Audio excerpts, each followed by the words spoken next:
नमस्कार दोस्तों, स्वागत है आप सभी दोस्तों। जैसा कि आप सभी को ज्ञात है, हम लंबे समय से खंडवा सहित आसपास के क्षेत्र की आपको रेलवे प्रगति से अवगत कराते हैं। साथ ही क्षेत्र में चल रही विभिन्न गतिविधियों जिनमें कि हमारे क्षेत्र के जनप्रतिनिधि इस क्षेत्र की मांग उठाते हैं, उससे भी अवगत कराते हैं। खंडवा के सांसद श्री ज्ञानेश्वर पाटिल जी लगातार रेलवे बोर्ड और रेल मंत्री जी के साथ में संपर्क में रहते हैं ताकि जो क्षेत्र की विभिन्न समस्याएं हैं उन्हें सॉल्व किया जा सके। इसी को देखते हुए कल उन्होंने रेल मंत्री जी और जो रेलवे बोर्ड के अधिकारी हैं उनसे मुलाकात की तथा क्षेत्र के ऐसे मुद्दे जिनके बारे में लंबे समय से मांग की जा रही है उनके ना सुलझने के बारे में चर्चा की।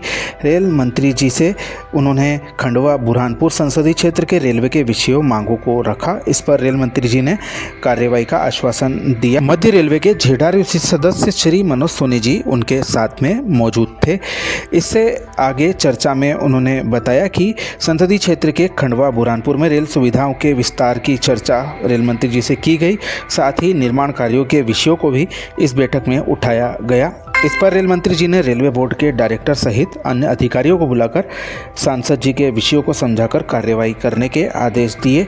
सांसद जी ने खंडवा लालचौकी क्षेत्र की रेल समस्या से अवगत कराया और उन्होंने जो खंडवा सनावद सेक्शन है उसमें खंडवा बाईपास केबिन से मथेला होकर नई रेलवे लाइन के बारे में जो सुझाव दिया था उसको फिर से उन्हें बताया है। वहीं खंडवा स्टेशन के प्लेटफॉर्म नंबर 2 को पूरी 24 कोच की लंबाई के अनुरूप बनाने की बात रेलवे बोर्ड अधिकारियों से की है। साथ ही जीएम सेंट्रल रेलवे को मोबाइल लगाकर रेल मंत्री जी ने सांसद पाटिल की पर कार्रवाई के निर्देश दिए। खंडवा सनावद के बीच जो मेमू ट्रेन वर्तमान में चल रही है उसके 3 फेरे बढ़ाकर इसका किराया कम करने की बात की है, जिसको लेकर रेलवे बोर्ड अधिकारियों ने संबंधित अधिकारियों को निर्देश दिए हैं। इसके साथ साथ त्र्यंबकेश्वर से ओंकारेश्वर वाया बुरहानपुर नगर के बीच यात्री ट्रेन चलाए जाने की उन्होंने मांग की है। साथ ही दादाधाम भुसावल नागपुर इंटरसिटी को फिर से शुरू करने पर चर्चा की गई। इस पर रेलवे अधिकारियों ने तकनीकी कारण से इस ट्रेन को शुरू करने में असमर्थता जताई। इस पर सांसद महोदय ने अन्य जगह रायपुर या बिलासपुर से इसे शुरू करने के बारे में कहा है। सांसद जी ने खंडवा बुरहानपुर और नेपानगर में ट्रेनों के ठहराव करने के लिए ट्रेनों की सूची उन्हें सौंपी। साथ ही ओंकारेश्वर से महू अकोला के बीच गेज कन्वर्जन में धीमी गति से कार्य होने पर चिंता जताई। साथ ही आगामी उज्जैन सिंहस्थ से पूर्व ओंकारेश्वर ज्योतिर्लिंग से उज्जैन ज्योतिर्लिंग को नए रेल मार्ग से कनेक्ट करने की मांग उठाई है, जिस पर रेल मंत्री जी ने रेलवे अधिकारियों से प्रस्तुत किए गए विषयों पर कार्रवाई करने का आश्वासन दिया। दोस्तों, हमारे खंडवा के सांसद महोदय समय समय पर क्षेत्र की विभिन्न रेलवे समस्याओं को लेकर रेल मंत्री जी और रेलवे अधिकारियों से मिलते रहे हैं, लेकिन अभी तक बहुत सारी समस्याओं का सॉल्यूशन नहीं हो पाया। खास तौर पर हम बात करेंगे जो सनावद से खंडवा ट्रेन के फेरे बढ़ाने वाली बात हो अथवा जो सनावद महू आमान परिवर्तन में धीमी गति से कार्य चलने की बात है। हमने बहुत बार इस तरह के एक्सक्यूज़ रेलवे अधिकारियों की तरफ से सुने हैं कि वे कार्यवाही करेंगे, लेकिन कार्यवाही कब करेंगे क्योंकि जनता काफ़ी परेशान हो रही है। बात करें हम उल्लेख करें महू सनावद आमान परिवर्तन में किस तरह की प्लानिंग रेलवे अधिकारियों के द्वारा की गई है कि कार्य अभी तक रफ्तार पकड़ता हुआ नहीं दिखाई दे रहा है।